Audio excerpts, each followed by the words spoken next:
Hello po, ma'am. Maraming salamat po sa pag-introduce. Good morning po sa inyong lahat. Ayan, grabe. Magandang araw sa lahat na nandito ngayon. Sana malinaw ang ating reception.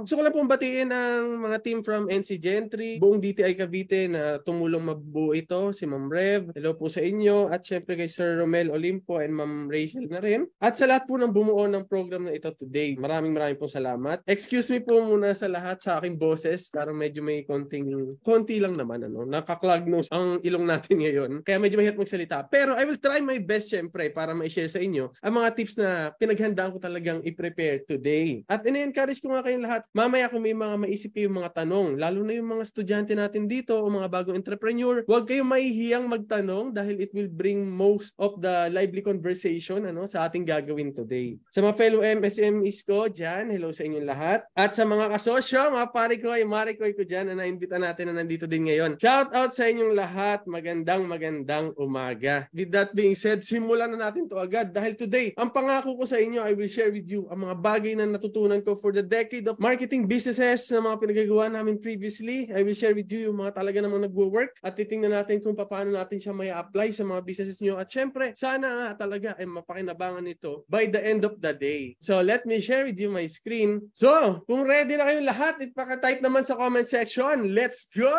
Para masimulan na natin to. Okay, simulan natin sa unang tanong ko sa inyo ay sa lahat ng mga negosyante nandito ngayon. Kasi dito, ito ang magiging pinaka-importanteng bagay na masolve natin bago tayo magsimula. Ang tanong, do you believe that you have a good product? If you believe that you have a good product, say, meron ako niyan. So, bakit nga ba importante yung good product? Sobrang importante. Kasi, ang good product actually, the best marketing na pwede natin gawin sa mga negosyo natin. Maganda, masarap, maayos, produkto na nakakasolve ng problema ng iba. Kasi always remember na bago natin pag-usapan ng kahit anong marketing, kung ang produkto naman ay hindi maayos, kahit i-package mo yan ng maganda, kahit i-message at padala mo yan sa mga tao, minsan hindi yun magiging sapat. Kailangan talaga yung mismong produkto natin, tayo mismo mapagkakatiwalaan natin. O yung mga nag-try, yung mga nauna, sila mismo nagsasabi na ang ganda ng produkto mo. Lalong-lalo na yung mga customers na nagbayad na, paano mo malalaman kung maganda ang produkto mo? Kung umuulit ba sila? Sinishare ba nila about it? Pinag-uusapan ba yung produkto mo? Meron ba talagang value na nadadala yung product? So before any kinds of marketing, ito muna ang una nating isolve. Let's try to figure out, do we have a valuable, a good product to serve the customers. So kung meron tayo niyan, pwede nating simulan yan. At syempre, you are obliged to let people know about it. Tama, di ba? Kasi meron ka palang isang produkto na makakasolve ng problema ng iba. Meron ka palang isang serbisyo na makakatulong sa iba na maging mas maganda ang buhay nila. Meron ka palang serbisyo, produkto na talaga namang hindi pa alam minsan ng tao na kailangan pala nila. Pero nung in-introduce mo, kailangan pala nila yun. Kapag meron ka na ganun mga produkto, kailangan talagang gawan mo ng paraan para i-share yan sa iba. Hindi rin kasi pwede na halimbawa lang, nagtayo ka ng isang negosyo, naniniwala kang maganda yan, pumwesto ka, pero wala ka namang ginawa para malaman ng iba about it. Paano yun? Wala na ba tayong gagawin? Siyempre hindi. Kailangan natin kumilos para masigurado natin na malaman ng mga tao ang produkto at serbisyo na meron tayo. Good marketing plan and execution. Iyan na lang ang kulang kapag meron kang magandang produkto. Kung magandang produkto mo, idagdag natin yan. Magandang marketing equals good business. Tama ba yan mga kanegosyo? Mga parikoy at marikoy? Kung maganda ang produkto, samahan mo ng magandang marketing at siguradong magkakaroon tayo dyan ng magandang negosyo. Ngayon, kung kayo ay confident na meron kayong magandang negosyo, it's time to get started para ipaalam na yan sa iba. At yan nga yung pag-uusapan natin today. Kaya stay tuned dahil napakarami kong isi-share sa inyo at mga amazing tools, reason, and strategies on how to make everyone know your program, your face, your business, and even let people know about your purpose and message to ultimately affect their decision. So yun naman ang purpose ng marketing. We try to formulate a message na ipapadala natin sa kanila via many channels para maapektuhan natin ang kanilang decision making on certain parts na related dun sa mga ino-offer natin. A good product or service that people need or desire paired with a good marketing plan and execution is the best combination that any business should strive. So hindi talaga pwedeng maganda maganda lang produkto mo pero wala ka namang ginawa. Kailangan talagang meron samahan ng kilos at gawa pagdating sa marketing. With that being said, ready na ba kayo matutunan ang mga bagay na pag-uusapan natin related sa digital marketing? Yan na, ready na. Okay, move on tayo. So, digital marketing. Ano nga ba talaga yung digital marketing? Bakit natin kailangan pag-usapan yan? Anong may tutulong sa atin yan? At bakit ang title natin ngayon ay Maximizing Opportunities? Bakit nga ba ganun? So, yan ang ating, from my point of view, digital marketing kasi offers us so many benefits the traditional marketing na hindi kayang i-offer ng traditional marketing. At pwede kahit sino gumawa nito. Huwag kayong mahihiyang mag-try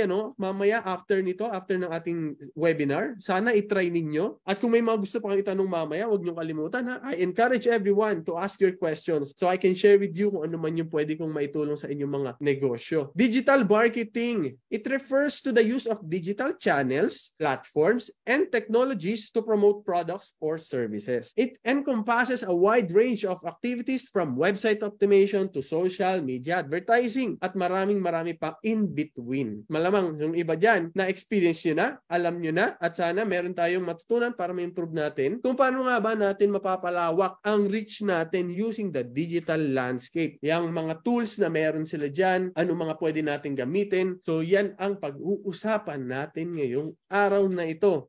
At eto, ano nga ba yung mga platforms? Ilista natin kaagad. Ano mga platforms na pwede nyo gamitin? Here are just some of the platforms. Websites, siyempre, alam nyo na yan. Social media, search engine, ad networks, influencer networks, at maraming pang iba. Pero maliban dyan, meron pa rin tayong technology na pwede natin magamit. Yung mga cellphone via applications, email, SMS, automation, instant messaging apps, at napakarami pang iba. Probably hindi ko na lista yun dito. Pero ito yung mga general terms o general categories kung saan pumapasok yung mga tools na pwede natin magamit for our digital marketing. Maraming paraan talaga para mag-marketing. Hindi lang ito. Pero ano nga ba yung advantages kapag digital marketing ang pinag-uusapan? Meron ba talagang advantages? Hindi kaya pahirap lang yan, istorbo lang yan, mabagal ang result. So tingnan natin mga pare-ko at mariko, yung mga kanegosyo. Sa traditional marketing and digital marketing, let's compare. Number one, sa traditional, limited ang reach kapag traditional ka. Kasi pag traditional, usually, ano ba yung mga example ng traditional marketing? Print ads. Meron din TV, radio, those are considered as traditional marketing. Flyers, billboards, mail, snail mail, di ba? So yan yung mga traditional marketing and options na pwede natin gawin. And pag traditional, imagine, may kailangan kausapin, kailangan makareach ng 2,000 na tao. Pag traditional na ginamit mo,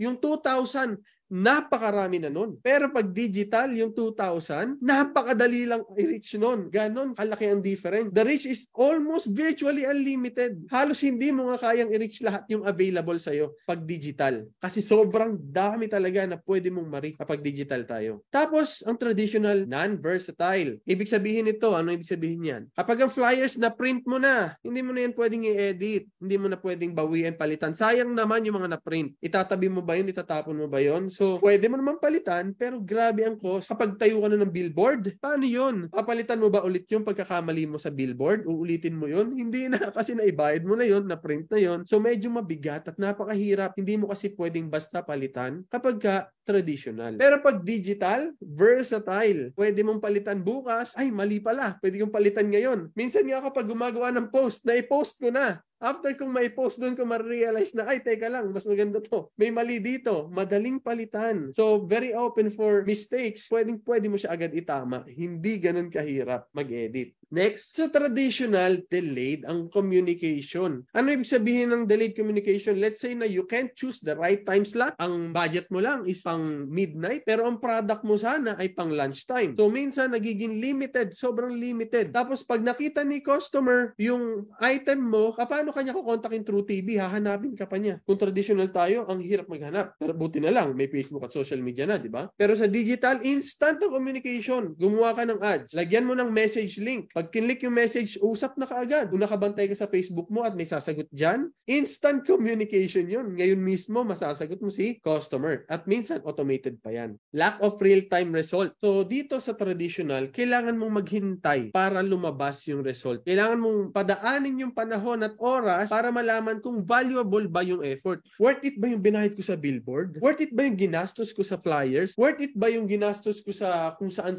mang print ads nagpa-caravan ka pa? Worth it ba yun? Hindi mo kaagad malalaman. Kasi yung stat, hindi siya real time eh. May delay sa stats. Dito naman sa digital, alam mo kaagad. Updated. Gawa ka ng FB ads, makikita mo doon ilan na yung reach for the last 24 hours. At pwede on the spot mismo, pwede mong i-search ilan yung nag-visit sa Facebook page mo for the last 7 days. Ayaw mo ng 7 days? Gawin mo 14 days, 2 months, 3 months, 6 months, 1 year, o simula nung umpisa pa lang talaga. Ganon ka-instant mong makukuha yung mga result na analytics na kailangan mong malaman. Sa traditional naman, expensive. Para makapag-produce ka ng 10,000 flyers, you most probably need at least 5,000 pesos. Kung yung flyers mo mas maganda pa. Hindi basta flyers lang na pinrint sa printer na sa papel nilagay. Paano kung yung flyers mo ay yung double-sided photo paper ang gamit? Di ang mahal nun, isang flyer 7 pesos, isang flyer 3 pesos, tapos ang bibigyan mo 1,000 tao, di 3,000 na kaagad yun, diba? So expensive. Pero sa digital,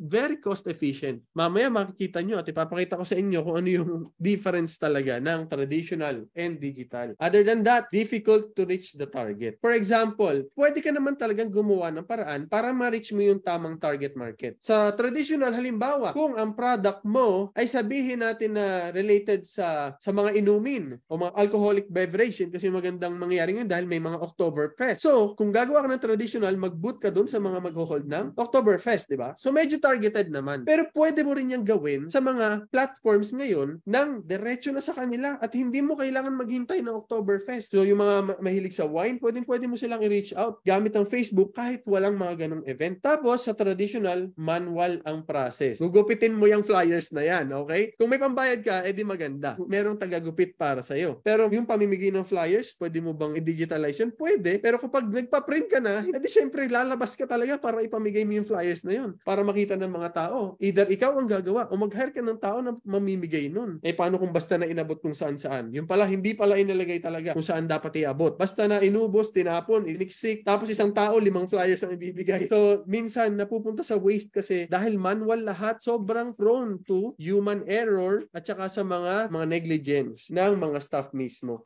Pero dito sa digital, pwede mo siyang i-automate. Wala kang kailangan i-manual labor masyado kasi isi-set mo lang siya. Pag na-set mo yun at automated na yun, yung kaya mong 2,000 sa digital, baka kaya mo 200,000. So sobrang laki ng difference ng traditional to digital. Although, hindi ko sinasabi na digital is always the answer. Marami pa rin pagkakataon na very important ang traditional. Pero for this moment and this time, this webinar, magpo-focus tayo sa mga positive effects at madadala sa ating mga positive na results ng digital marketing. So, bago tayo talaga mag-start ng kahit anong traditional or digital marketing, very important na marunong tayong mag-set ng goals. So, kung marunong kayo, ang pinaka-basic na pwede natin gawin sa pag-set ng goals ay gumamit ng SMART goal strategy. So, pamilyar na tayong lahat sa SMART system. Pero sa pag-set ng goals, ang pinaka-basic lang naman dyan. Una, i-define natin yung target market natin. So, pag sinabi mong i-define yung target market, kailangan i-define mo talaga. Hanggat kaya mo, the more detailed, the better. Meron tayong tinatawag na demographics at psychographics na pwede natin gamitin. Geographic, pwede rin yun. So kapag alam mo, halimbawa, let's make an example. Kung example na kailangan nating i-reach ay yung mga taong nag-explore ng food. So sino yung mga yun? Kailangan natin alamin yan. Next, dapat i-determine natin yung budget natin. Hindi natin pwedeng sabihin na unlimited ang budget. Kasi pag unlimited ang budget, baka itapon mo lang yan. Gamitin mo sa mga malaking paraan. So, define the budget. Kung ang budget mo, 2,000 monthly, o sige, 2,000 monthly dapat. Bakit importante na ma-define, ma-determine ang budget? Para kumilos ka accordingly, ma-maximize yung result. Kapag hindi tayo kumilos ng may budget, na feeling natin unlimited lahat, hindi natin paplanuhin ang galaw natin. Hindi natin pag-iisipan kung alin ba yung most effective. So, very important na ma-determine natin ng budget. I-identify din natin ano ba yung indicators na masasabi natin na okay yung ating marketing activities. Paano mo nasabi na okay? Nag-marketing ako, ginawa ko yan. At sigurado ako magandang result. The question is, paano mo nasabi? Parang yung meme, ano? So, paano mo nasabi? Yun ang tanong. Kaya dapat sinusukat talaga yan. Halimbawa, namigay ka ng 1,000 na flyers and merong 2 tao na nag-sign up because of their flyers. So, that's measurable result. So, very important yung measurable na result natin sa pagmamarketing. Ayan, tulad na sinabi ko, set measurable and achievable goals. Hindi rin naman pwede na, kailangan ko makareach ng 1 million na tao ngayon. Achievable ba yun? Gaano katagal? Pwede natin itanong yun. Baka naman ang gusto mo, sabihin mo, 1 million na tao dapat ma-reach ko sa loob ng 2 days. Sa loob ng 2 days, bakit? Anong ginawa mo? Siyempre, may preparation yan. Hindi naman pwede na sa loob ng 2 days, isang post mo, feeling mo may 1 million na agad na, papasok sa sali agad. Overly positive tayo, kaya ang nangyayari, pag nag-result na hindi natin na-reach, akala natin hindi effective. Yun pala, too much lang yung ating naging metrics o yung gusto nating ma-achieve. Gawin lang natin yung mga kaya talaga nating i-achieve in some certain time at dapat na may measure. Hindi pwede nating sabihin na mamimigay ako ng flyers at gusto ko ang result nito, mamahalin nila yung product. Hindi natin pwedeng sabihin yun. Ang sasabihin natin, ilan yung babalik na may dalang flyers o ilan yung babalik ng dahil nakita nila tayo sa flyers. Pag meron tayong mga na-achieve na goals, tip na lang din sa mga baguhan, mga maliliit na negosyante na hindi pa masyadong nagma-marketing, itry muna natin na yung goals na iset natin is yung pwede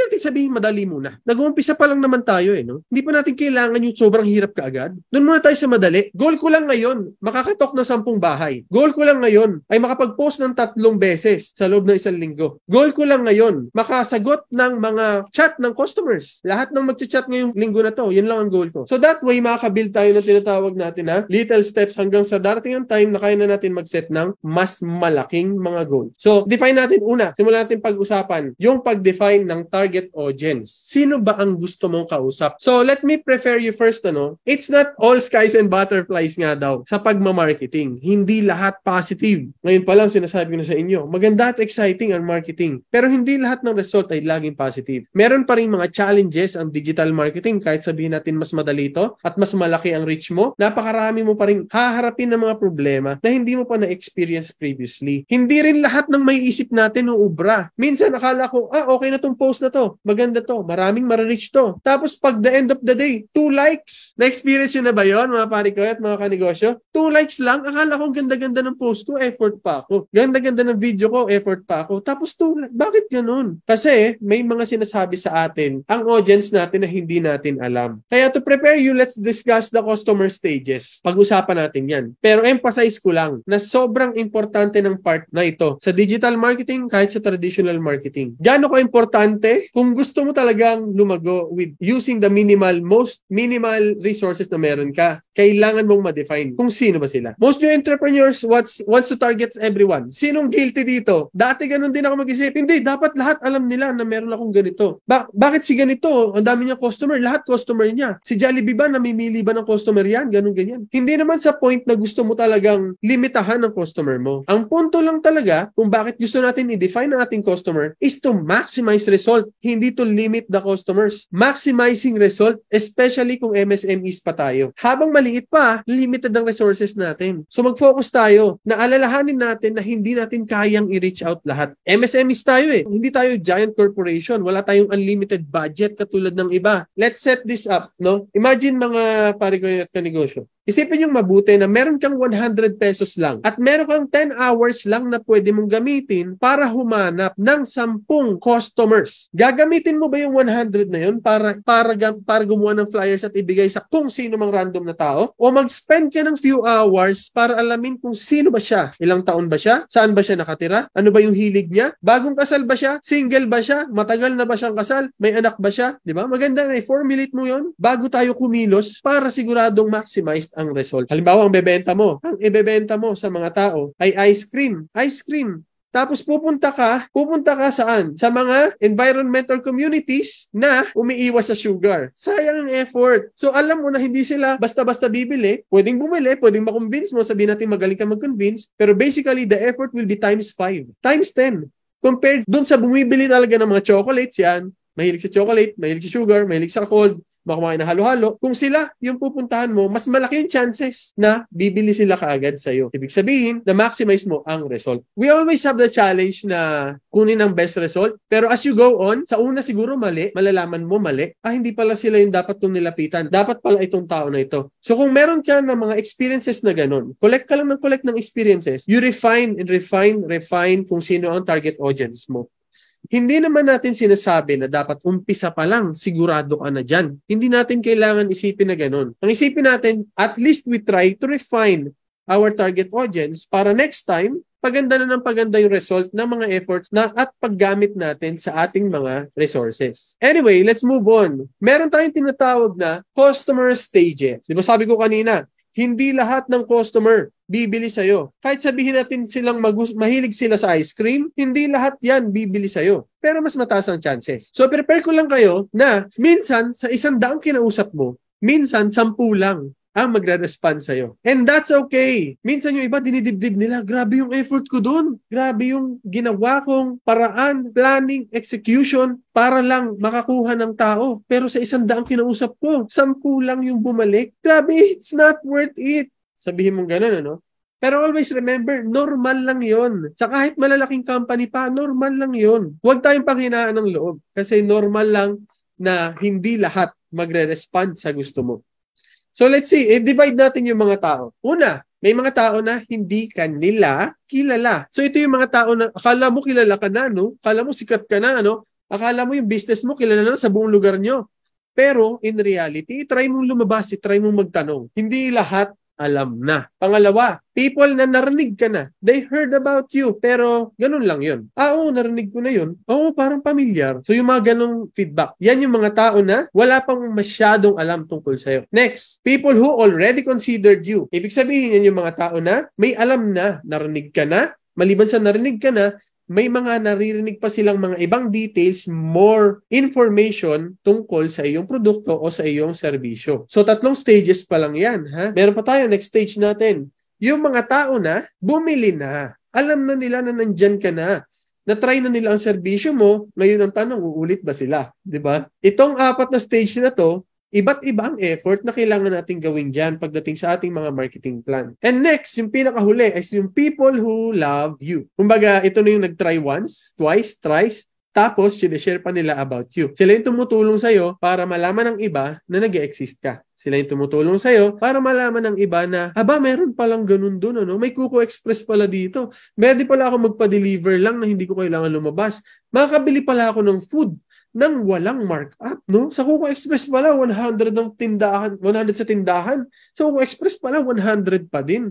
O di kaya dito pala sa tindahan na to, ito palang pinakamasarap na takoyaki sa lahat. Gumagamit pala sila ng smoked bacon. So yan yung mga tao na, yan yung mga gusto mong marinig mula sa kanila at sila mismo mag-share pag mahal na nila yung produkto mo. Pag talagang gusto na nila yan, pag nagawa mong consistent at syempre sobrang challenging umabot sa part na yan, pero pag umabot ka sa part na yan, naku po, sinasabi sa'yo, paramihin mo na lang ang customer mo. Paramihin mo lang yung people who loves you.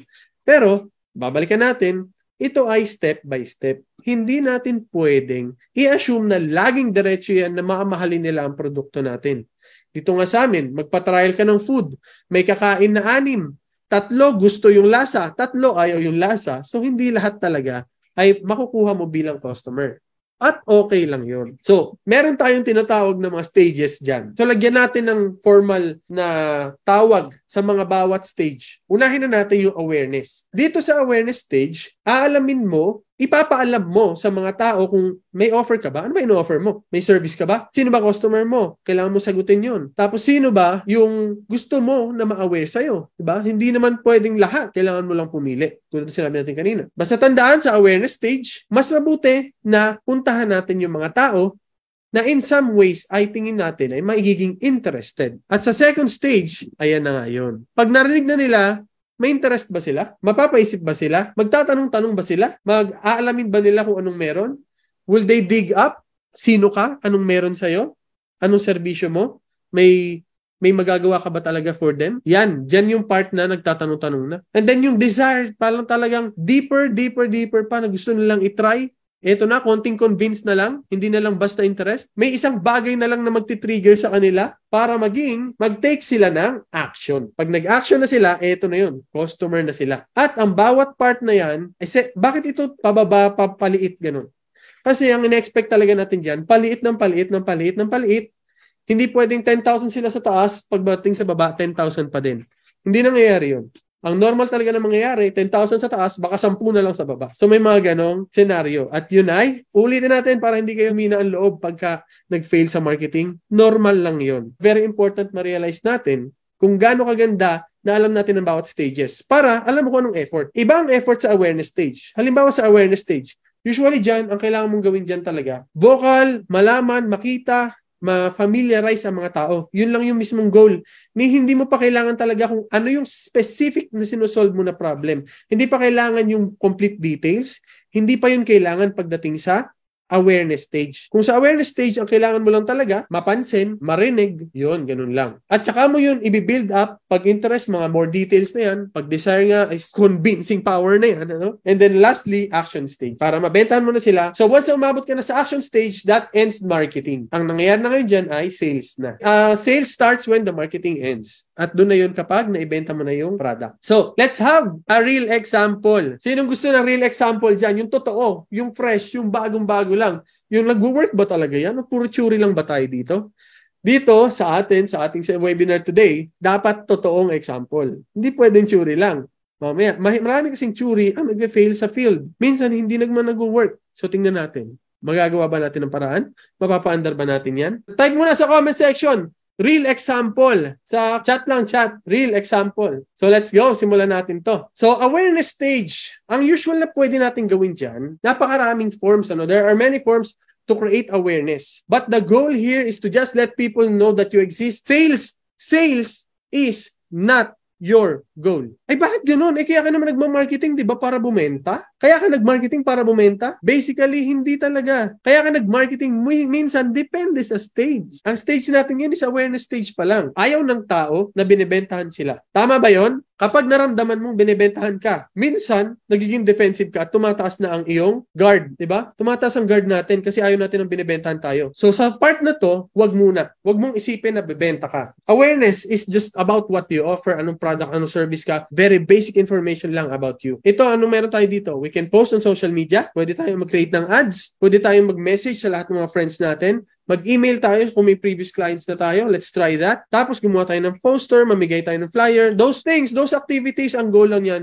Malaman nyo lang na may something dito sa lugar natin. Merong bago sa lugar natin. Kailangan sa awareness stage, get out there. Yun ang goal. Mailabas mo lang na may ganito, may something. Yun lang yung ating goal. So, bigyan niyo muna ako ng konting moment. Papanoorin natin yung ilang mga videos na ginawa namin. Kung saan record namin kung ano yung mga ginawa namin para lang maraman kami ng mga tao. Okay, let me share with you a video ng mga activities. Okay, here's the first video. So, kung wala kang benta, anong kailangan mo gawin? Siyempre, mag-ikot ka, sabihin mo sa lahat na meron kang binibenta. Coco Express po, pag gusto mo pa-deliver ng... Hi, sir. Coco Express po. Abuti lang po yung sa taster, sir. Coco Express po, food delivery service po. What is that? Coco Express po. Food delivery service po. Ano niya lang po? Pag gusto niyo po magpag-deliver. Delivery service po. Coco Express po, food delivery service. Coco Express, ang kukumpleto sa araw mo. Ayun, buti na lang matapos kami yung paraban, no? Grabe, umuulan.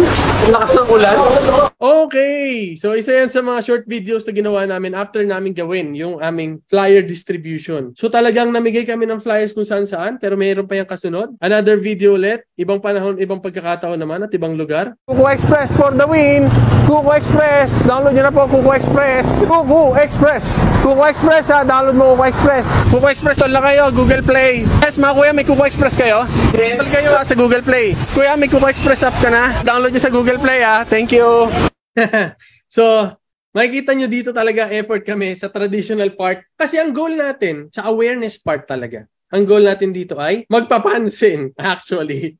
Yun yung term. Ang goal natin dito, magpapansin sa mga tao para lang matawag yung attention nila. Because attention means everything sa awareness. So far, ang naipamigay na naming flyers, 35,000 flyers na napamimigay namin so far. Pero, ang ginawa namin dito, we did it something very unique. hindi namin siya basta flyers lang.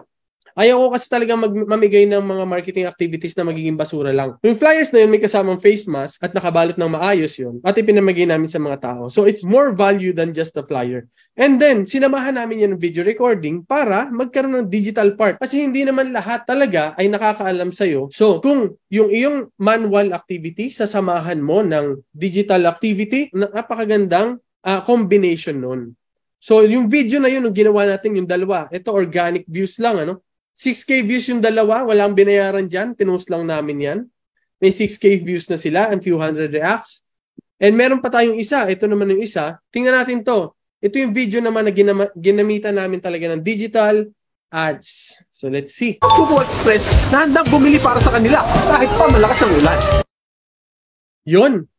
Grabe, napaka-ikli nun. Ang ikli-ikli lang. Pero alam nyo ba, wait, share natin ulit yung ating screen, na itong post na to, umabot yan ng 41,000 video views. Isipin nyo yun compared sa 35,000 na pinamigay namin flyers na napakatagal na. 41,000 na tao nakakita sa video mo. Gaano ka valuable yun kung i-compare mo sa bawat action na nag-aabot ka ng flyers? Abot ng flyers, nakakapagod yun ha. Sa 41,000 video views na yan, napakaliit lang ng effort compared sa dati. Another example, I'll give you another example pagdating sa awareness. Gamit pa rin digital. So previously, nag-celebrate ako ng 25,000 followers sa aking Facebook account.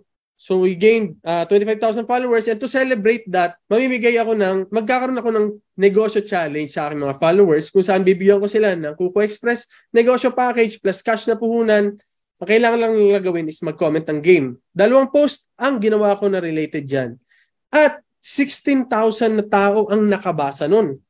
Post lang yon. Walang video, walang picture, text na tinype ko lang. 16,000 people read the post. 600 people have reacted and 330 people expressed their interest in the comments section. So, ito ay part of awareness pa lang. Kasi program na to, hindi na to negosyo. Kumbaga, meron lang akong program, may gusto akong ipamigay, may gusto akong i-giveaway, papaalam ko lang sa tao na eto, meron tayong challenge. So, we created awareness na. Pero, i-expect ko ba na 330 din ang magjo-join? Siyempre, hindi. I-set na natin yung ating pakiramdam, yung ating isipan, yung ating damdamin na hindi lahat talaga yan magpo-proceed. Yung ating post, nag-end up na halos 1.2 million yung worth nung ipamimigay natin na negosyo package. And 55 doon sa 300 na nag-express ang nag-sign up, nag-fill up sila ng form, nag-send sila ng contact number, details sila and email address. 27 naman ang nag-attend sa orientation. 13 ang nag-proceed. Pero actually, 9 lang ang totoong gumawa talaga. As in, kumikilos ngayon para gawin yon. Pero syempre, we're not going to expect everyone din na gagawin at tatapusin nila yung challenge. Kaya we expect at least 3 lang. 3 lang yung expect natin and masaya na kami sa ganun. Kung nakaset ang isip natin na dapat lahat sila sumali, ganito ganyan, masasama lang loob natin. Madidisappoint lang tayo sa marketing. And yun ang dahilan kasi kung bakit laging tumitigil ang mga tao sa marketing. Kasi sabi nila, ay dati naman nag-try ako mag-post. Nag-post naman ako sa 100 group, pero ang order lang, 1 lang. Tapos yung mga post ko, wala man lang like, wala man lang comment. Minsan kung mag-approve pa yung mga admin, 3 araw, 1 linggo. Paano naman yun? Paano makikita? So, nagiging super challenging siya because we are expecting too much. We are expecting too much returns sa mga marketing activities natin. So, okay lang na hindi. Kung 16,000 yun ang una, okay lang hindi. Kahit pagano kaganda yung pinamimigay mo, okay lang na hindi sila lahat bumili. Ang mahalaga, makabuild ka unti-unti ng iyong market. So always, remember, mag-record tayo ng stats. Very important yan. Para alam mo kung saan may issue, kung saan tayo may kailangan i-improve, kung saan tayo may kailangan gawin. Well, yung sample na pangalawang ginawa ko sa inyo, itong pinakita ko sa inyo yung pangalawang sample, hindi naman siya talaga recurring na laging mangyayari. Kasi one-time event lang to. Pwedeng second time, third time, pero hindi siya basically laging dapat mangyayari. Kung meron kang stats sa mga ginagawa mo, sa mga sinishare mo, sa mga pinoproduce mo, meron kang cost, magkano ginastos mo. Meron kang awareness, tapos interest, desire and action, meron kang dun bawat stage, malalaman mo kung anong dapat mong i-improve. So, kapag alam mo, dito, balik tayo dito sa part na ito. Okay? So, minsan, makikita mo, 16,000 yun ang aware, tapos 600 lang yung naging interested. Well, sa social media kasi, normal lang talaga yun. Dahil napakaraming tao na nag-scroll lang naman talaga. Nadadaanan lang, hindi talaga sila super interested, pero at least nakita nila. Most probably, pag nadaanan nila yung next time, third time, fourth time, dun pa lang sila gagawa ng action. Dito sa awareness, meron tayong tinatawag na touch points. Ulitin natin. Sa awareness, meron tayong goal. We have to form at least 7 touch points. Ilan? 7. 7 na touch points at iba-iba dapat yun. Iba't ibang paraan mo silang matatouch. Hindi lang lahat ay puro post lang ba? Hindi. Minsan, pwede rin sa comment kung digital. Pwede via email, pwede via text. Yung mga ginawa natin kanina, may mga kakaibang video, may content ka. So yun ang ating mga touch points na pwede natin gawin. So wag tayong susuko sa unang beses pa lang. Gawa tayo ng second, third, fourth, fifth, sixth, seventh. Minsan hanggang 14, minsan hanggang 12. Sa dami ng ads ngayon, minsan kailangan natin mag-extra effort, hindi lang isang beses. So ilagay na natin yun sa ating mindset na kailangan more than 7. More than 7 lagi ang actions natin. So kaya ba yun? Mag-effort ba tayo, mga pare kayo, mga kanegosyo? Effort, di ba? Effort. Hindi pwede na, hayaan natin ang walang nangyayari. O hindi natin pwede sabihin na isang beses lang, suko na tayo kaagad. Walang susuko. Ganun tayo dito, mga kanegosyo. Ano? So, ready na ba kayo para sa mga tools na pwede nyong gamitin sa digital marketing ninyo? Kung ready na kayo dyan, ilagay nyo sa comment section, I am ready. No, ilagay sa chat box, mag-chat naman kayo dyan, I am ready. Kung nandyan pa kayo, nandyan pa ba kayo? Hello sa inyo. Ayan, I am ready. So, simulan natin to. Ito mga tools na to na-prepare na natin ang mga sarili natin kung paano ba natin haharapin ang marketing. So, ang kailangan nating unang gawin talaga is first, your goal in digital marketing is to make it easy for people to see you. Kung wala kang digital presence, kung wala kang online presence, kailangan ka pa nilang puntahan sa store, ayoko lumabas Diba? Nabuhay na tayo ngayon na okay na ako sa bahay. Dito na lang ako, ayoko na pumunta sa store. Magpapabili na lang ako kaysa sa ako pa yung lumabas. Tama ba yun? Diba? Yun na yung bagong normal natin ngayon. Kaya importante ang online presence para maging madali for them ang paglapit nila sa'yo. So, kung ang goal mo lang is to make it easy for them, paano mo gagawin yun? You can start by building your online social media presence by having a Facebook page. So, nowadays naman, sobrang easy lang yan. Punta ka lang sa facebook.com/pages at i-click mo yung create a page. Ganun lang kasimple. So, pero bago ka gumawa ng page, halimbawa, first time mo, or sabihin natin na meron ka ng page, ilagay natin sa point of view natin sa paggawa ng mga ganitong activities or mga ganitong assets kasi ang page, The goal is to make it easy for people to see you, to reach out to you. Yun ang goal, maging madali. So, kung bago ka pa lang, hindi ka pa kilala, meron akong sikreto na ituturo sa inyo, maya-maya lang. Pero bago yan, may papakita muna ko sa inyo ang aking favorite brand, may personal favorite. Andyan ba yung misis ko? Ano nga ako dyan? Let everyone know kung gaano ko kamahal tong brand na to. Eto, yan. Sino yan? Si Jollibee. Si Jollibee Happy. Favorite ko talaga to. Nagtrabaho ako dito nung college. Nung ako ay first year college, ay nagtrabaho bilang service crew ng Jollibee. At thankful ako dahil na-experience ko yan at napakaraki nang na-improve at naituro sa akin ng Jollibee. Pero tingnan nyo mabuti. Itong Jollibee na to, Jollibee nakasulat plus icon. Ang dali intindihin, no? Pero in reality, kaya to madaling intindihin kasi sobrang tagal na nila. 30 years na sila. Nandito sa atin, sa Pilipinas. 35 na ba? Baka 40 years na, hindi ko alam, no? Parang 40 years na yata. Si Jollibee, pag nakita mo pa lang yan, alam mo na kung ano meron dyan. Tama ba? Alam nyo na mayroong Jolly Spaghetti, may Chicken Joy, may Burger Steak, may Peach Mango Pie, no? At marami pang mga bago ngayon. Hotdog sila, mga breakfast nila. Hay nako, Jollibee is life. Punta tayong Jollibee mamaya, mami. Okay? Pero kung papansin niyo, there's something different. May papakita ko sa inyo dito na magandang mapag-aralan natin. Ito, another branch nila dito sa Pilipinas. Mga advanced branch. Ang gaganda ng mga branch nila ngayon, no? Yung iba may 24 hours, yung iba wala. Bakit ganun? Sikat naman si Jollibee. Kailangan pa bang nakalagay yun? Siyempre, kasi hindi lahat 24 hours. That's also a part of marketing. Letting people know na may something different. Pero look at this. Nagtayo na rin sila sa ibang lugar, sa ibang bansa. Sa ibang bansa, iba ang approach ni Jollibee. Tingnan niyo mabuti. Ano sa tingin niyo ang different? Okay. Let's have a very quick activity. Ano ang difference ng Jollibee na to sa Jollibee na to? What do you think is the difference? Palagay naman po sa chat box. Ayan, isa pa yan. Ano ang difference? Let's see. Walang maling sagot. Huwag kayong mag-alala.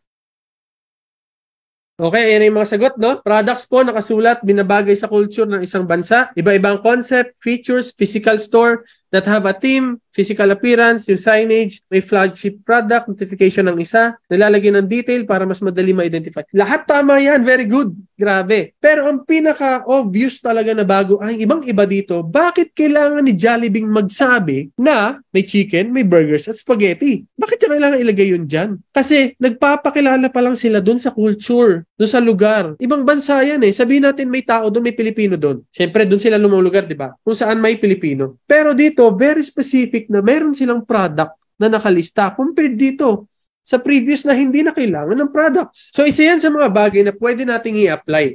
Kung gagawa tayo ng Facebook page, ilagay muna natin sa page kung ano ba yung main product natin. Kasi hindi pa naman alam ng maraming tao yung ginagawa natin. Maganda na nakalagay pa mismo sa words, via words. Sino ka ba? Anong meron sa'yo? Huwag tayong aasa lang na pangalan lang. Hindi, dapat makilala nila ako sa pangalan lang. So, sa part ng marketing, isipin nyo from the marketing side point of view, magiging mahirap. Kasi sana, pag nakita nila yung brand name mo, alam na nila kaagad kung anong gagawin mo. Anong binibigay mo, anong meron. Diba? Isipin nyo mabuti. Gumawa kayo ng anong product? Sinong pwede mag-share dyan ng inyong business name? Meron ba dyan? Volunteer, business name nyo. Sige, comment lang sa chat box. Isang business name. Kuha tayo ng isang business name. Natsuki, Waffle, Tea, Takoyaki. O, isinabi mo na agad kung ano yung binibenta mo. Meron kang waffle, milk tea, and takoyaki. So, ang dali para sa akin na maintindihan kung anong meron sa'yo. Diba? So, kapag gumawa tayo ng page, try natin, ilagay na rin muna natin yung products natin doon sa page name. Okay lang yun. Nagiging madali yun. Bakit? Tutulungan ka digitally ng search engine optimization pa.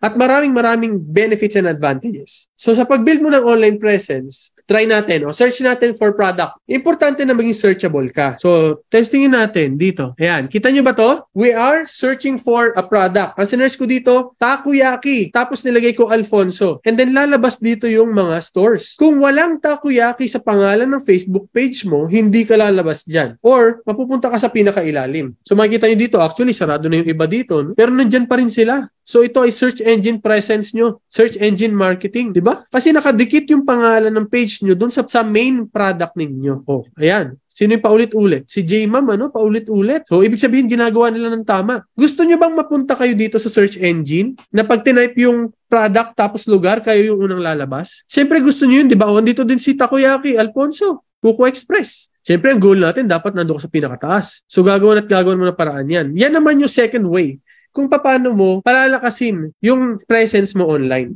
At makikita mo na itong mga to, almost automatic choices na yan for the customer. Kasi nandyan na, di ba? Kumbaga, minsan, bibihira yung nag-scroll down. Usually, kung anong nasa taas, yung nasa first page, yun ang binibilhan nila. Other than that, pwede rin may professional website ka. Katulad nito nga, may mga professional website dito. Nakakatulong yon para lumabas ka sa mga search. Ito, si Authentic Takoyaki Alfonso.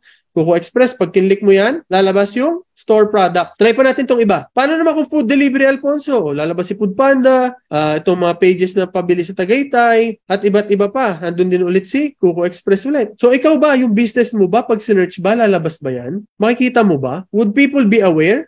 So ito, halimbawa, page naman.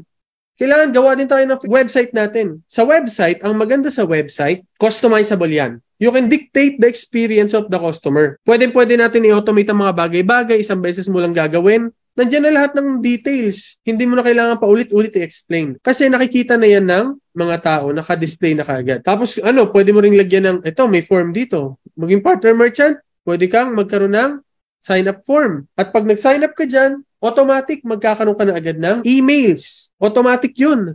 Welcome emails, follow-up emails. Kahit 100 emails pa yan araw-araw, pero syempre mabablock ka na nun. Pero in reality, dahil sa email na yun, nagiging mas madali. Tumataas yung effort pagdating para madala mo sila sa bagong stage. Para madala mo sila sa desire. From awareness, naging interested sila, nag-sign up sila.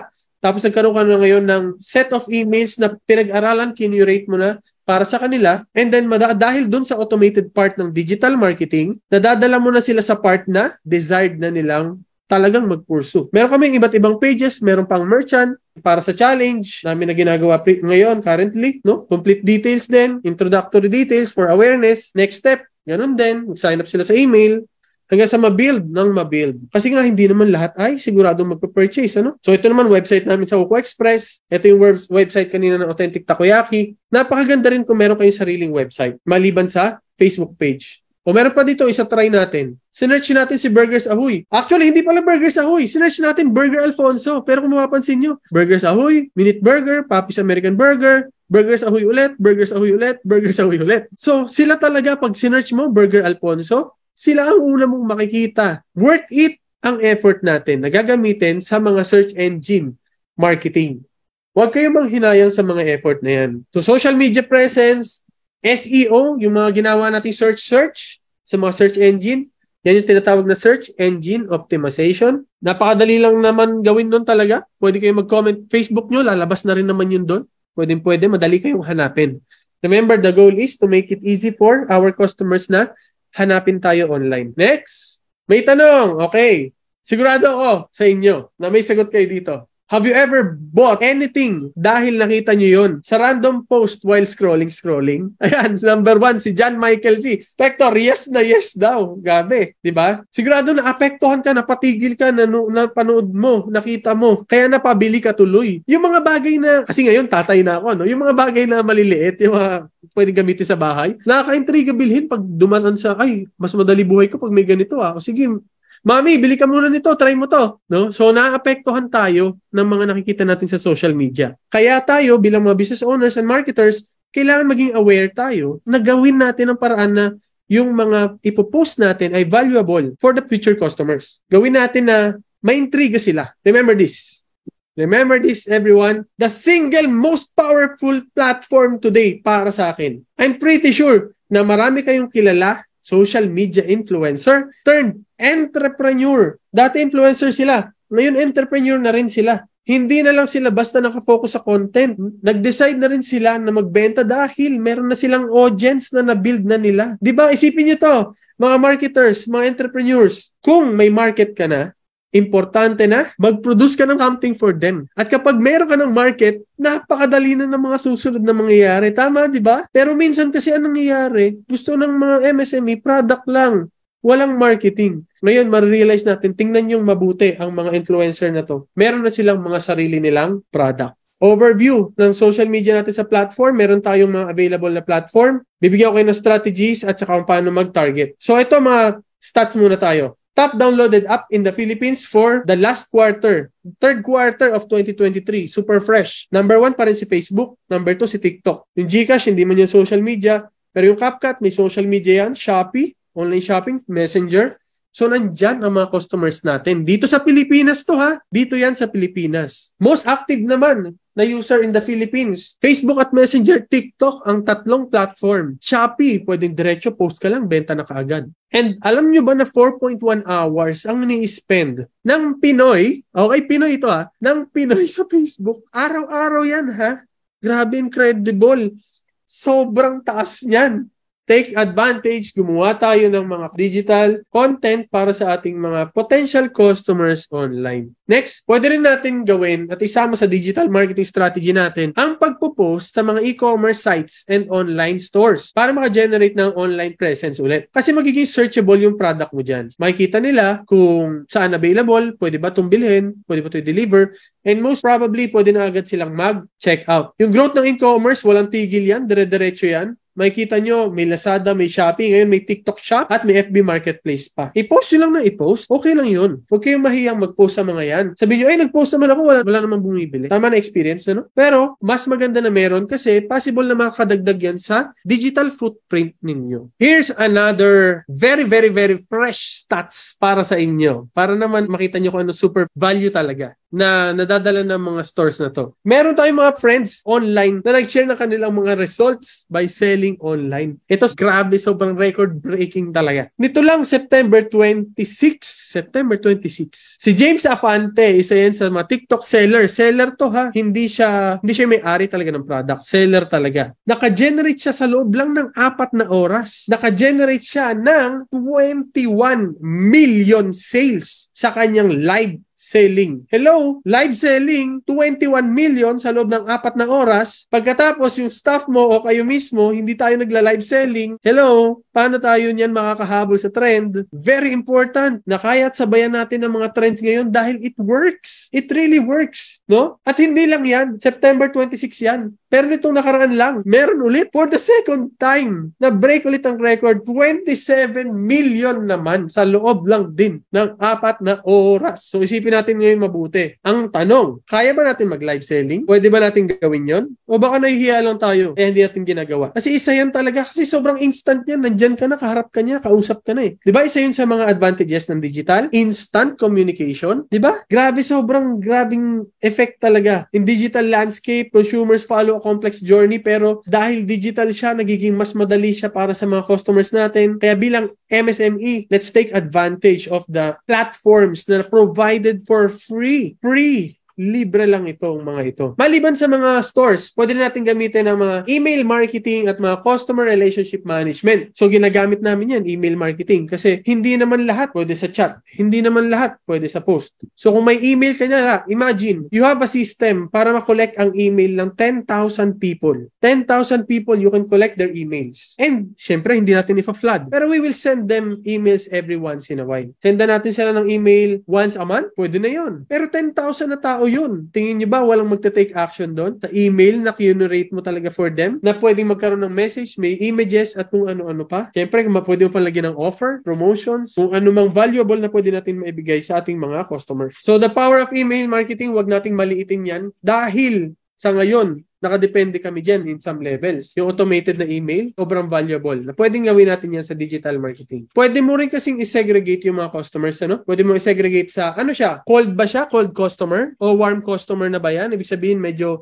gusto na nila yung product mo. Pwedeng bumili na sila, warm na sila sa'yo. No? Pwede mo na silang invite sa mga events or kung ano pa man. Kahit nga sa pagmamarketing ng mga gantong event, tulad ng sa DTI, they can collect email address and pag meron silang event, they can send an email to everyone on the list. That makes sure na meron makaka-receive ng ating mga program. Pwede rin natin i-try sa digital marketing ang paid advertising. Yung 41,000 views kanina na pinakita ko sa inyo, paid advertising yon. Mas malaki syempre kasi nagbayad ka na. Pero magkano ginastos? Pag-usapan mo natin yung flyers. Ang ginastos sa flyers na 35,000 din. Kasi nga may face mask pa yon, nakabalot pa, may printed pa, halos piso isa. May magbabalot pa nun. Pero ang na-reach 35,000 lang. 35,000 nilabas mo. Pero sa paid advertising, 2,000 lang nilabas mo. 41,000 views ka na, gaano kamura yon? Gaano katipid yon? Eh di sana pala ginamit ko na lang lahat yung 35,000 sa online. Diba? Ngayon kung limited ang budget mo, doon ka muna sa may pinakamalakas, pinakamagandang result. Kung makikita ninyo, sa PPC yan, pay-per-click, yan naman yung mga sa search engine, halimbawa dito, kung may mga ads na lumalabas, napapansin nyo yun, ano? Minsan, Burger Tagaytay, lagyan natin. Try natin sa Burger Tagaytay. So dito, walang mga ads dito, pero yung iba, ang mga pages, may mga ads sila na binabayaran, pero magbabayad ka lang doon pag nag-click na. Kumbaga may interest na and worth it pa rin yun. Sobrang worth it. Sabihin natin, stop sharing ko muna saglit. Sabihin natin na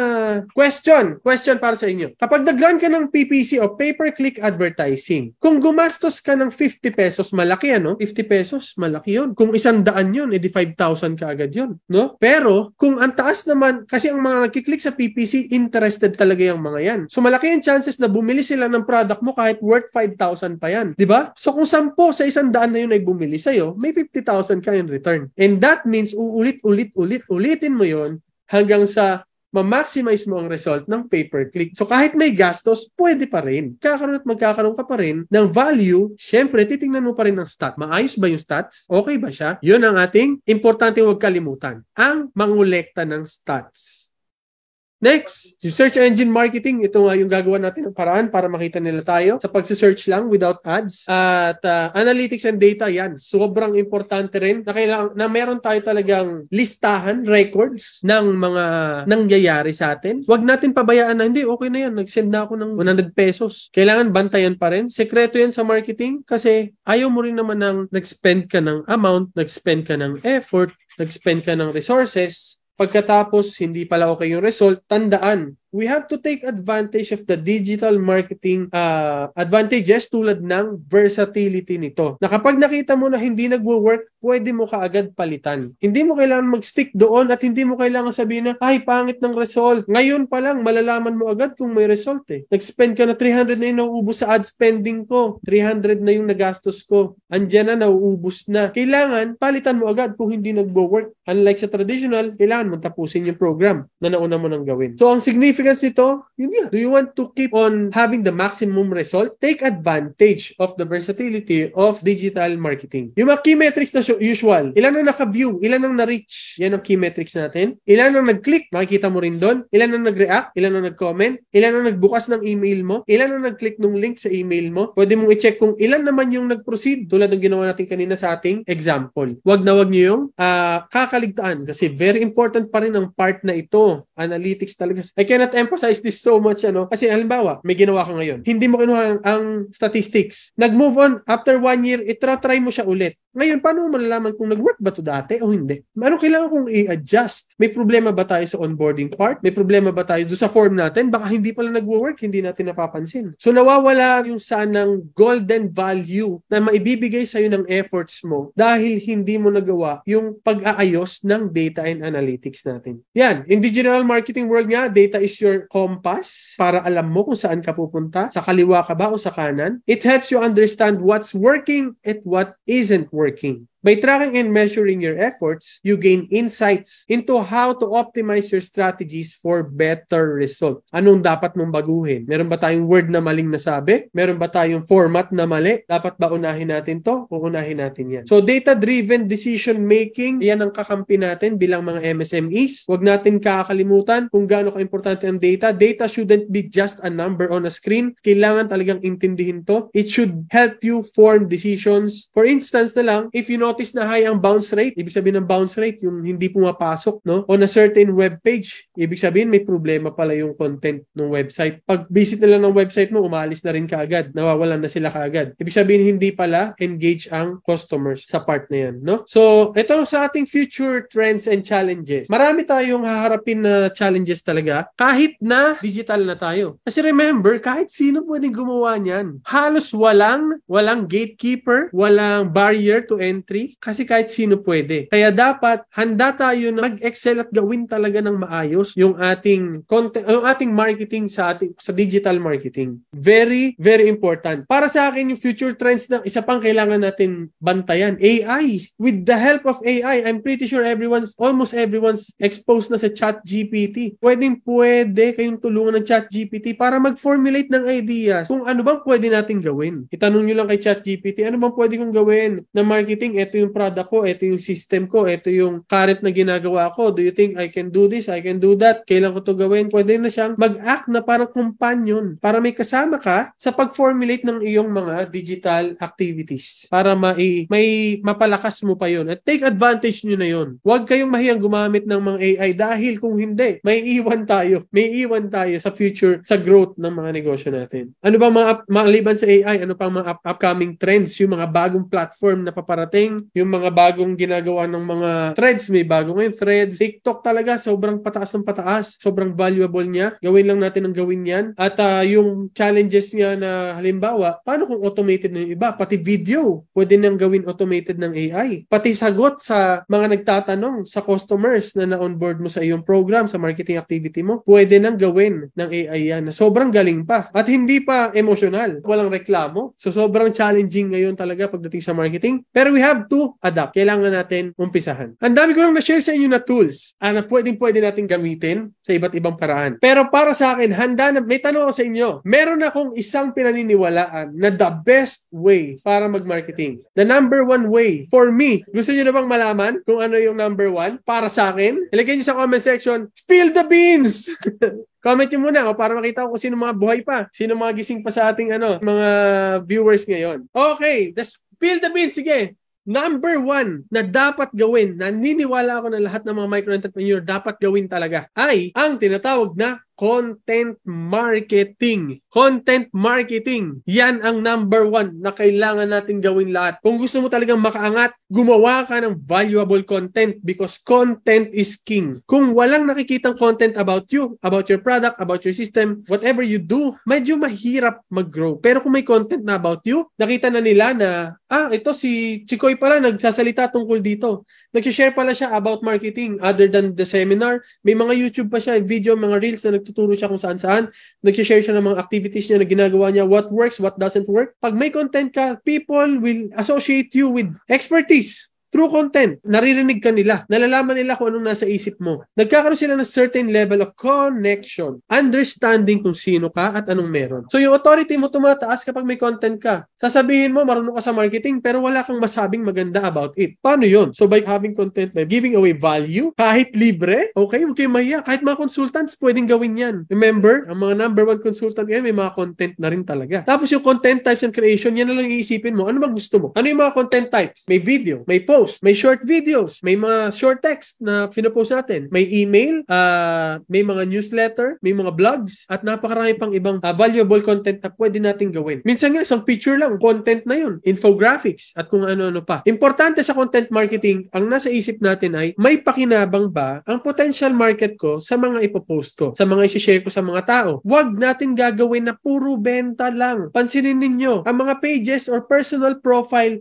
na walang ginawa kundi magbenta, walang likes, walang reactions, walang share. Pero ang mga pages, content pages, business pages, na ang laman, valuable, entertainment, educational, yun yung mga may mga reaction, may mga activities, may share. Ang pagbebenta sa dulo na yan ginagawa. Mas importante na makapagbigay muna tayo ng value sa mga nakasunod sa atin, sa mga nakikinig sa atin, para sila din maengganyo silang mag-share about us. Huwag tayong maging madamot sa mga information. Kailangan natin mag-effort talagang mamigay. Kailangan natin mag-effort na iparating sa kanila yung mga bagay na kinabang din sila kahit hindi natin sila bentahan. Sobrang valuable nun. Sa panahon ngayon, kung wala kang mai-share na content, sino ka? Parang ganun yung mangyayari. Sino ka? Anong meron sa'yo? Pero kung may content ka na nandyan sa labas, pag narinig nila pangalan mo, search ko nga to. Ano ba ginagawa ni Chikoy? Dahil may content ka, may nakikita sila, alam nila, malalaman nila. At sila mismo magko-convince sa mga sarili nila. At dapat din, ito pa isa, consistent ang content natin, ano? Halimbawa si Kuko Express. Consistent ang content namin lagi related sa food. Hindi kami nagbebenta per se ng food sa mga post namin. Pero, gumagawa kami ng mga content, mga stories, videos, posts, para masabi na may food dito. May masarap na food dito ngayon. May bagong food dito. Nalaman mo na ba?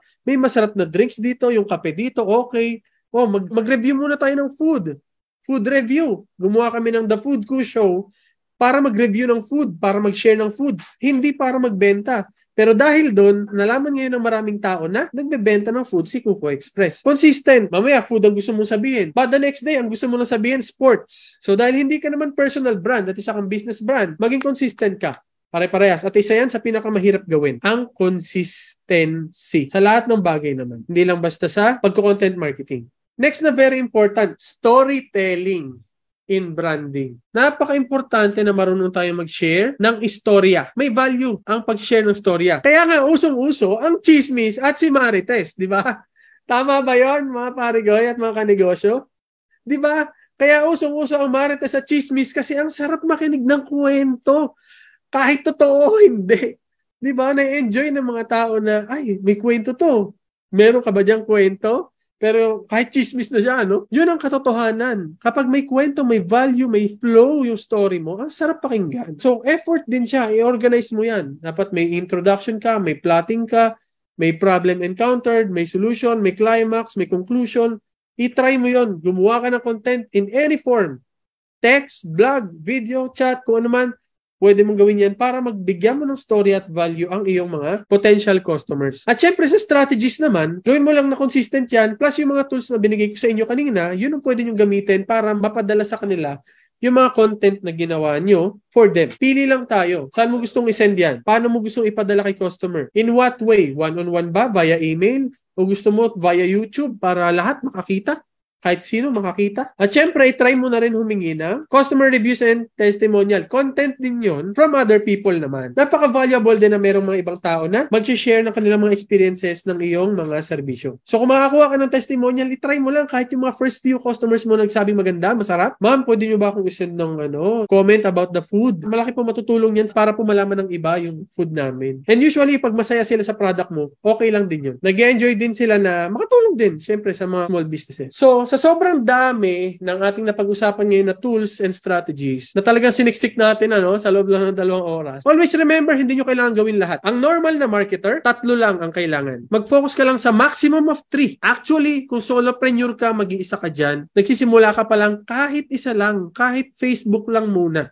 Kahit wala munang YouTube, wala mo ng website, wala mo ng Twitter, TikTok, kahit Facebook lang, kahit isa lang. Kasi mahirap din gumawa ng content. Hindi ganun kadali. 3 lang naman ang average na ginagamit ng mga medyo mas advanced na marketers, no? So okay lang na isa lang. Huwag kayong mahihiya. Ang mahalaga ay makapag-start tayo. For our key takeaways, marketing is very essential for any small business. Remember, paano ka mananalo sa competition kung wala kang presensya sa online, especially digital marketing na pwede nating gawin lahat, libre at walang bayad. Gumamit din tayo ng mixture of traditional and digital marketing. Hindi kailangan na puro digital lang, pero kung kaya mo na, kung digital lang kaya mo sa ngayon at kailangan mo pumili, go all in ka muna sa digital marketing. Mag-set ka lagi ng clear goals at make sure na ang performance ay maitatrack. I cannot remember kung gaano kahabang oras ang ni-spend ko sa part nito na importante ang pag-track ng iyong metrics. At syempre, stay flexible and adjust your strategy as needed. Ulitin ko kanina yung mensahe ko nung umpisang part. I-ready natin ang mga sarili natin na ang marketing, it takes time. Minsan, hindi natin makukuha agad ang result na gusto natin, pero ang consistency ng effort natin, paggamit ng tamang tools, pagharap, pag-reach out sa tamang tao, those are some of the secrets na pwede nating i-apply ngayon mismo pagkatapos ng webinar na to para ma-improve natin ang ating marketing presence online. At kung nalulungkot man kayo sa mga result, nadadown kayo, sumali na kayo sa group Entrep Diaries na ginawa ko para sa mga kapwa ko micro-entrepreneur. Entrep Diaries Community, Facebook group yan para pwede nyo mag-share ng mga problema nyo. Gusto nyo magtanong-tanong ano? O di kaya kahit success stories nyo, share nyo na rin doon. So community yun ng mga micro-entrepreneurs dito sa Facebook. And that's it. Maraming salamat po sa inyong lahat sa mga nanonood ngayon nandito sa ating Zoom, sa mga nasa Facebook. Ako nga pala ulit si Chicoy Gonzales. At meron akong ginawang Entrep Diaries YouTube channel kung saan sinishare ko sa inyo ang katotohanan sa pagpapatakbo ng maliit na negosyo, kung ano mga mistakes, mga tamang ginawa ko, sinishare ko doon ng transparent sa inyo para you can experiment din. At sabay-sabay tayong mag-grow bilang mga negosyante. Contact me via YouTube, Facebook, Instagram, TikTok, at sa email ko din, chicoy@kukoexpress.com. At kung gusto nyo i-check yung Kuko Express, visit nyo lang www.kukoexpress.com. Pwede rin sa merchant.kukoexpress.com. Hayon! Thank you po. Maraming po salamat. Sir, thank you po, Sir Chicoy. Maraming salamat po sa binigay niyo pong talk po. Ngayon po, open na po yung floor natin para sa question and answer. Baka po may mga gusto kayong itanong kay Sir Chicoy. Pakipost na lang po sa ating chat box para masagot po ni Sir Chicoy. Maraming salamat po. Ito meron pong nagtanong po from Sir Aldrin Allen Leofas sa ating Facebook. Meron ba kayong tutorial sa mga tools? Mga tutorial sa specific tools. Sa ngayon, wala pa. In the future, gagawa tayo ng specific tutorial sa every tools, no? Kasi yan, na-explore na rin natin yan. And I will share with you. Abangan nyo sa ating mga posts sa ating YouTube channel. Yan. Sa Facebook din pala. Ayun. Tapos sir, meron pa pong isang tanong po dito. Best time to post sa mga online platform. Galing po kay Miss Karen Ruth Martinez. Iba-iba ang best time to post, ano? Halimbawa Facebook at saka YouTube. Pareha silang merong statistics kung kailan active yung ating mga customers. Yung mga followers ng ating page, nakikita at pinapakita ni Facebook kung anong oras yon. So the best is sundin natin yung mga part na yon. Pero ang aking tip dyan is gawin natin at least 1 hour bago yung peak hour. Mahirap kasi sumabay doon sa mismong peak hours. Na mas maganda, mauna tayo doon sa mga iba pang mga magpo-post during that time. Minsan sa Facebook, 7. Pero sa YouTube, 12. So iba-iba talaga siya. Check nyo lang yung analytics ng inyong platform. May isa pa pong tanong mula po kay Sir Ike Knowles. Sir, pwede po ba gumamit ng POS na hindi naman po register sa BTI? Okay, medyo technical yung question about sa POS, ano? Ang pagkakaalam ko kasi kailangan sa BIR registered ang POS. Yes, dapat registered tayo sa BIR. Meron po dito, may comment po and question po si Miss Josa May sa ating Facebook Live. Ito po yung kanyang question, sir. When individuals have busy schedules, minsan nakaka-overwhelm. This can impact our ability to maintain consistency in our online posting. What strategies would you suggest to address these challenges and ensure a consistent online presence? Yes, totoo po na ganun talaga sa MSMEs. Kasi usually, nag-iisa-isa lang tayo, no? Solo, 2, 3 lang tayo. Napakahirap. Pero, ang maipapayo ko sa inyo, kung talagang gusto nyo talaga, merong few ways. Una, na tinatawag na time blocking. Mag-block tayo ng schedule natin sa isang linggo na wala tayong gagawin kundi gumawa ng mga contents online. For example, sa loob ng isang araw, mag-spend ako ng 4 na oras sa isang beses sa isang linggo. Gagawa ako ng post na pwede natin gawin sa Canva, may automated AI din doon, na pwede natin gawin na automatic yung isusulat mo, gagawa ka agad ng 100 klase ng post, and then punta ka sa Facebook, gamitin mo yung Meta Business to schedule the post. Sa loob ng 4 na oras, kaya mong gumawa ng 3 buwang worth of content. Ako, gumagawa ako ng content. Minsan nagsushoot ako ng 1 oras, pero makakagawa na kami ng 3 buwan na worth of valuable content. So, ganun yung time blocking. Magreserba ka ng oras at tapos pwede mo siyang i-schedule. So, kung hindi nyo pa alam yung scheduling, punta lang kayo sa Meta Business at punta kayo sa planner. Doon sa planner, mag-click kayo ng create post. And bago nyo i-post, click schedule. Pwede kayo mag-schedule ahead of time hanggang 3 months. Sa YouTube naman, pwede kayo mag-schedule hanggang 1 month pala sa Facebook. Sa YouTube, sir, mga hanggang 6 months. May limit ba doon? Wala pa kaming na-try na limit sa YouTube. Ano? So, time blocking. Para mag-shoot, magsulat na magsulat para makagawa ng valuable. Tapos, kapag may mga pictures, may mga events kayo, kuha lang kayo ng mga pictures. Tapos, pwede nyo yung magamit in the future. Kahit luma, okay lang yun na magamit in the future, basta related naman sa gusto nyo sabihin. Yan ang ating second strategy na pwede nyo gawin para maging reserved at ready kayo sa mga future na mga post ninyo. Another tip, huwag kayo mag-post ng lahat ng pictures nyo nasa isang post lang. Example, nasa store ka, di ba? Yung store mo, nag-picture ka ng customer, tama? However, minsan ang ginagawa ninyo, isang post lang, lahat ng picture. Ang gawin natin, isang post, isang picture lang din. Para next day, meron pa tayong mapopost na iba naman. Next day, iba na ulit. Or mag-maximum ka lang ng 5 pictures per post. So, wag natin gamitin lahat. Pwede rin tayong mag-recycle at pwede rin tayong gumamit ng mga pictures online na available. Halimbawa, saan tayo kumukuha, sir, ng mga stories natin? Pinterest, yan. O di kaya mga event dyan sa loob ng store nyo, mag-video kayo, i-cut nyo lang, 5 seconds lang, okay na yon. Ang importante, meron muna tayong magawa sa umpisa hanggang sa makakuha tayo. Maka-advance ka ng 3 months worth of content and then may time ka na para gumawa ng mas magagandang content sa mga susunod na panahon. Huwag muna kayong mag-goal ng quality. Quantity muna kasi eventually, habang dumadami at gumagaling ka, gaganda at gaganda rin yung mga post natin. Ayun, so, pero final tip, kung talagang pwede naman, mag-hire na kayo ng tao na gagawa nito para sa inyo. Costly, pero pwede rin. Costly ngayon, pero after 6 months, 1 year, okay na yun. Mako-cover na rin nung benefit ng consistent content kung ano man yung gagastusin mo nun sa mga magiging pwedeng employee or partner para gumawa sa'yo ng content. So, yun po yung aking mga tips sa inyo for now. Para magawa natin yung part niya. Apo, maraming salamat po, sir. Another question po mula po kay Sir Barbie Joseph Padayaw. Bukod sa ChatGPT po, ano pa po gamit nyo na AI? Okay, sa AI, ChatGPT number 1. Pangalawa, Adobe Firefly para sa mga graphic design. Pangatlo, Canva. May AI din sa Canva at saka may automations doon. Try to explore those 3 things pero may bayad kasi lahat yun maliban sa ChatGPT. Pero worth it. Sobrang worth it, sabi sa inyo. Another po from Miss Sai Montes. Ilang beses po ang recommended nyo na frequency of posts sa FB? Sa FB, maximum of 5 per day. Pero sa amin kasi, nagpo-post kami ng isa sa post, isa sa story. Yun yung aming minimum on a daily basis. Tapos nadadagdag pa kami on a random ng text post. Kasi yun, madaling gawin talaga. Tatype mo lang yun. Tapos post, no? Okay na yun.